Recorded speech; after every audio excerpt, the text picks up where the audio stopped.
2024 is over, and with it, the season of twinkling lights and festive clutter.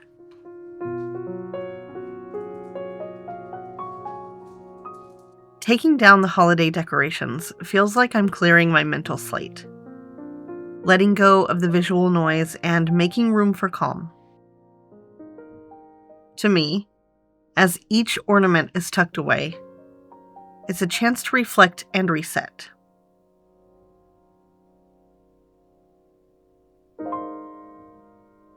Wiping down surfaces and lighting a candle in the quiet aftermath isn't just cleaning, it's soothing. A way to create a space where my brain can breathe.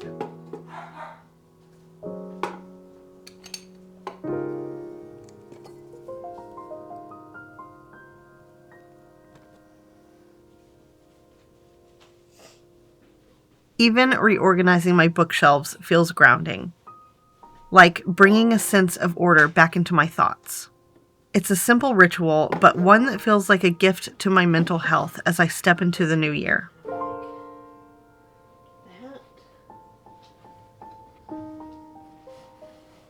And now, as the house feels lighter and the space more intentional, I'm looking ahead with a fresh perspective. What could this year hold? What small changes could make the biggest difference? Who knows where this year will take us, but I'm ready to find out, one small, intentional moment at a time.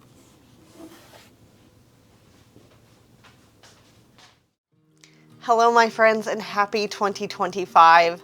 I am so glad to be back. It has been a wonderful month off, but I am so ready to tackle the new year. There is just something so magical about the new year, isn't there? It feels like opening a fresh chapter in a book, one where you get to write the story all over again. But let me ask you a question.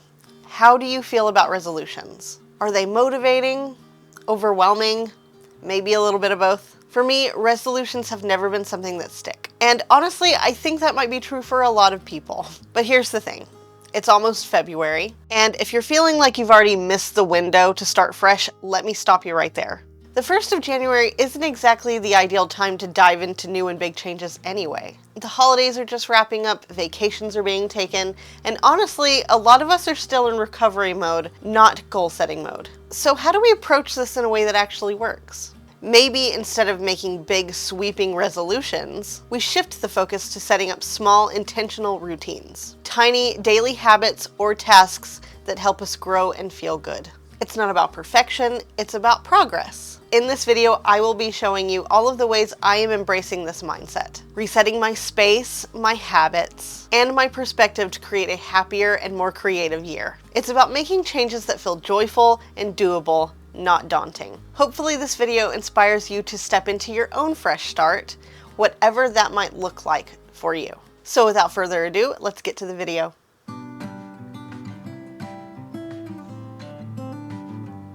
I've found that beginning the day with purpose creates a ripple effect of peace throughout everything that follows. For years, I've wanted to create a morning routine that feels less chaotic and more nourishing. A routine that sets the tone for the rest of the day. It all begins with waking up at the same time every morning. I've learned that consistency can be just as comforting as it is powerful.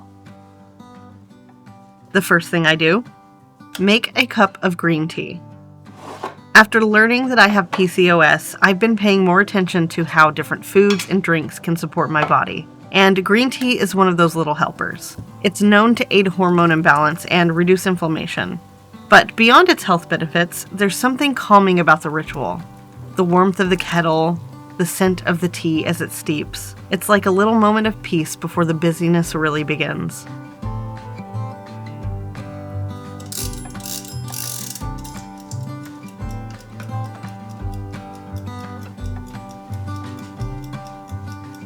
Next is breakfast. High-protein meals are especially important for stabilizing blood sugar, which is a key part of managing PCOS. And honestly, I've always been a savory breakfast person, so these meal prep sandwiches are perfect for me. There's something so comforting about starting the morning with a warm, hearty meal. Here's how I make them. Starting off with fresh eggs in a bowl, I add about a cup of cottage cheese. Here I'm adding garlic powder, cayenne, salt, and pepper to season my eggs.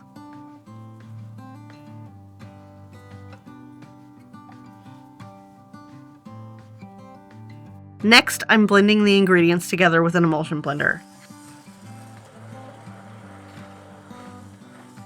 Once blended, I pour the eggs into a shallow parchment-lined baking sheet and bake at 375 degrees Fahrenheit for about 17 minutes.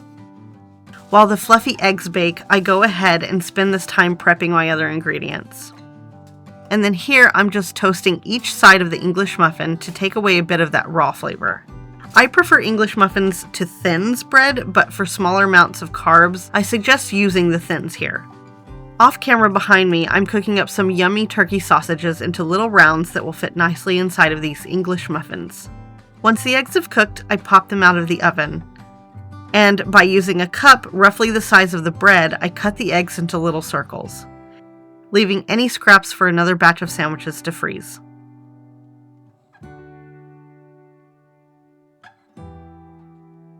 I then assemble the sandwiches, adding a bit of cheese on top, wrap them in parchment paper, allowing them to cool before transferring them into the freezer.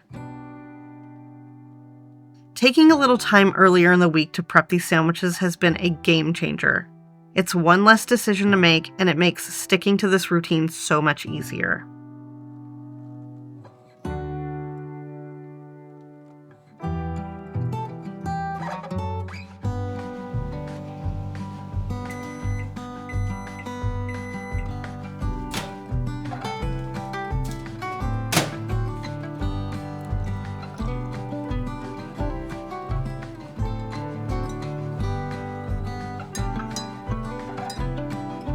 Once breakfast is ready, it's time to enjoy the quiet and prepare my mind for what's ahead. But here's the most important part. Instead of reaching for my phone, I'm reaching for a book.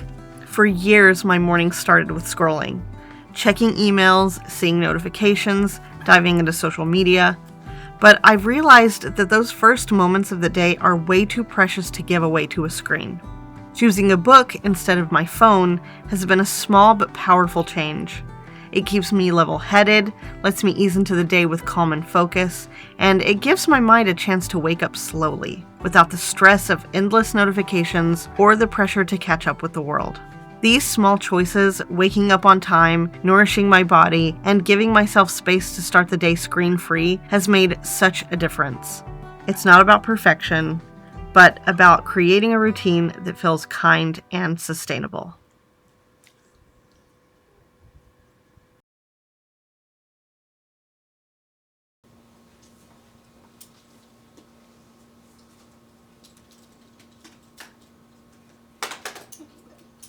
We go on an adventure? After easing into my morning, the next step in my day is to get going for a walk. Let's go. Come on. It's something I've been wanting to make a consistent part of my routine, not just for physical movement, but for the mental clarity that it brings. I want this time to feel intentional. A chance to leave the house, stretch my legs, and connect with nature.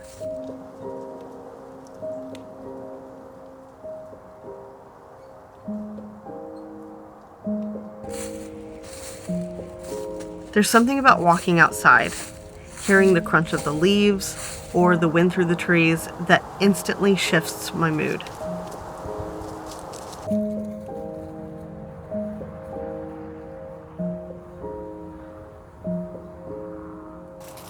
I love how walking gets me out of my own head and into the world around me. It's a moment to reset, to focus on my surroundings, and to let go of all of the mental clutter. I want this practice to help me feel more grounded and centered, even on the busiest days. And for the days when the Texas heat makes walking outside almost unbearable, or when I want to keep it simple, I've set up a walking pad in my guest room. This is my backup plan and an easy way to stick to my goal no matter the weather. I want this to become something inherent in my day, an instinct, not an effort. Whether it's walking through nature or stepping onto my walking pad, it's about building a rhythm that feels natural and essential, something I truly cannot imagine skipping.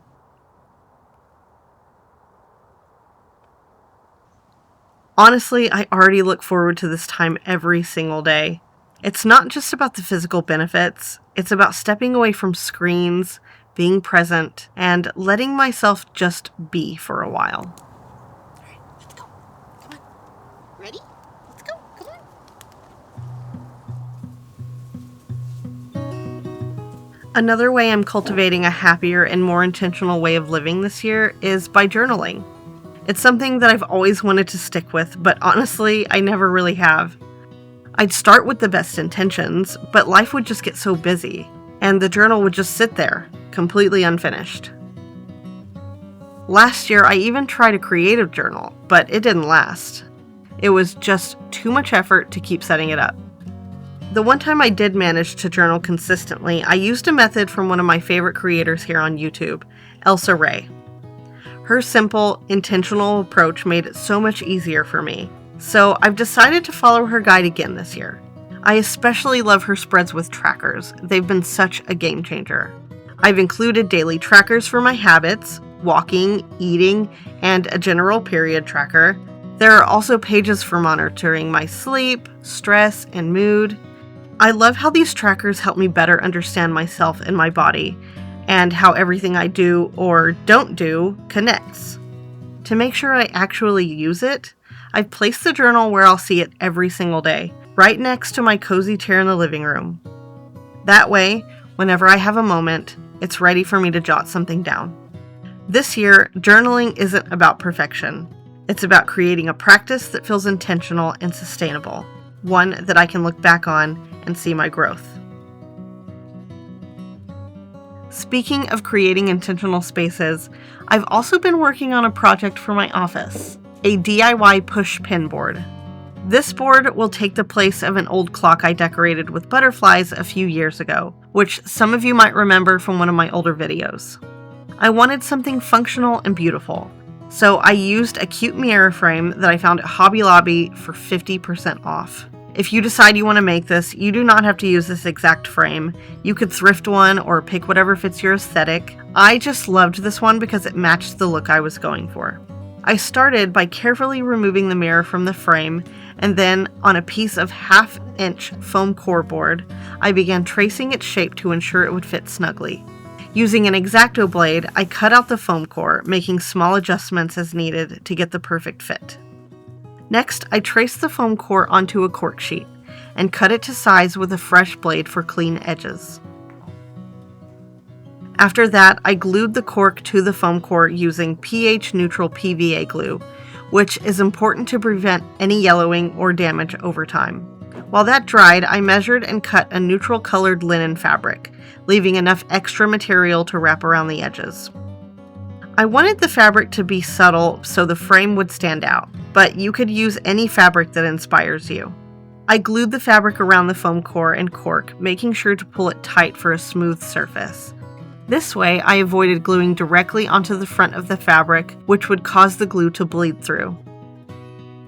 To finish, I used the cardboard backing from the mirror to cover the back of the board, securing it with E6000 glue. Because my foam core was thicker than ideal, it's a 1/2 inch instead of a 1/4 inch, I had to get a little creative. My husband helped me cut some old curtain rod brackets to fasten the board securely to the frame.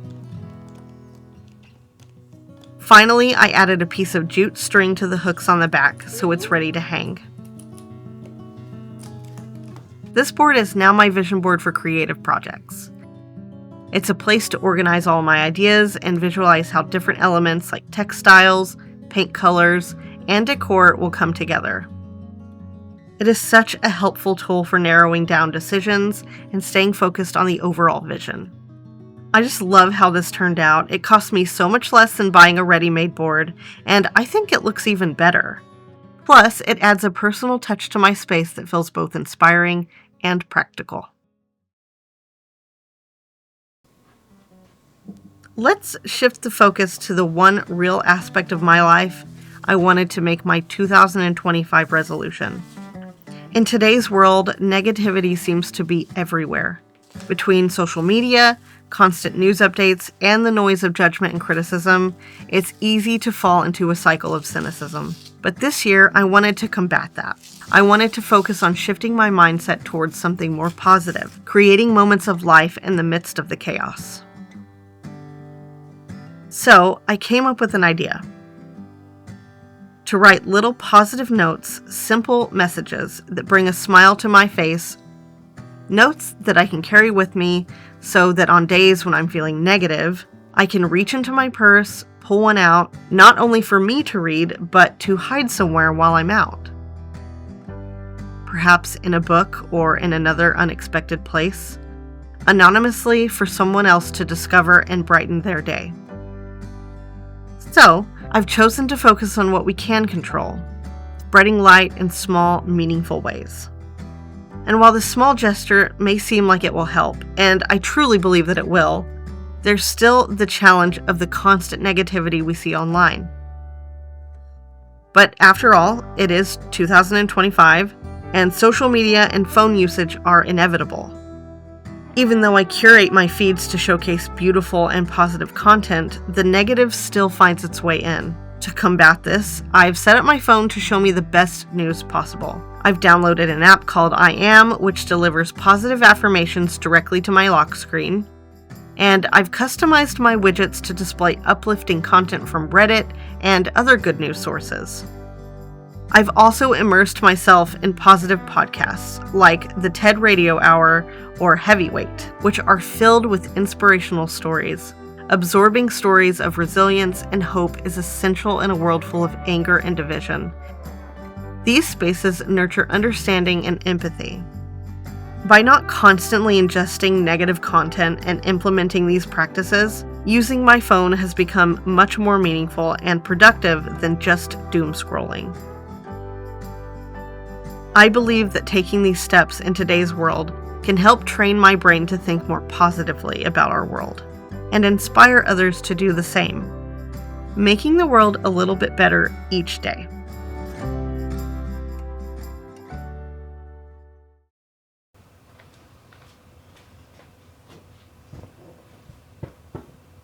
As I step into the new year, I've decided to embrace a cozy evening ritual that prioritizes self-care and wellness. And it's not just about creating a pretty space. It's about crafting an environment where I can truly unwind.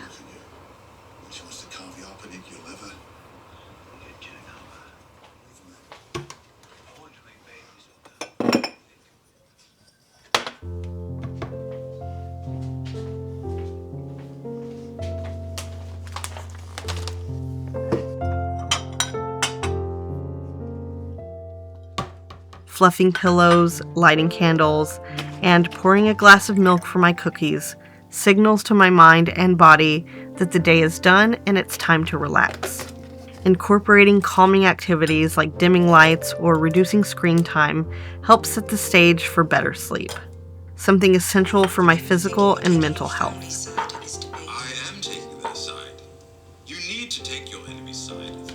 But beyond practicality, I love romanticizing these moments. There's beauty in the glow of a candle or the smooth rhythm of embroidery. It's a way to transition out of chaos and into calm, finding joy in the little things.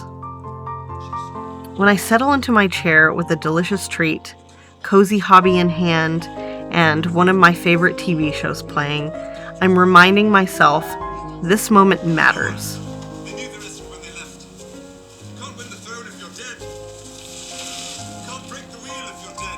It's not just relaxation, it's mindfulness.